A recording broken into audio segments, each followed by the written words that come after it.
আলোচিত চিন্ময় কৃষ্ণ দাসের মুক্তির দাবি এবং বাংলাদেশের সংখ্যালঘু নির্যাতনের প্রতিবাদে ভারতের ত্রিপুরা রাজ্যের রাজধানী আগরতলায় বিক্ষোভ হয়েছে।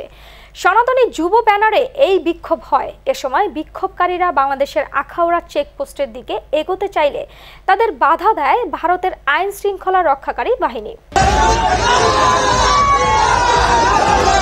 বিক্ষোভে উপস্থিত ছিলেন ভারতের সাবেক কেন্দ্রীয় মন্ত্রী ও বিজেপি নেতা প্রতিমা ভৌমিক। সাংবাদিকদের সঙ্গে কথা বলার সময় তিনি বাংলাদেশের শেখ হাসিনা সরকারের পতনের পর সংখ্যালঘু সম্প্রদায়ের উপর দমনপীড়ন এবং চিন্ময় কৃষ্ণ দাসের গ্রেফতারের ঘটনায় উদ্বেগ প্রকাশ করেন।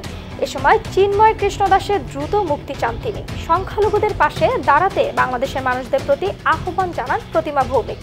একই সঙ্গে বাংলাদেশ সংখ্যালঘুদের উপর হামলা বন্ধ করতে এবং তাদের যথাযথ নিরাপত্তা দিতে বাংলাদেশের সংশ্লিষ্ট কর্তৃপক্ষের প্রতি আহ্বান জানিয়েছেন তিনি।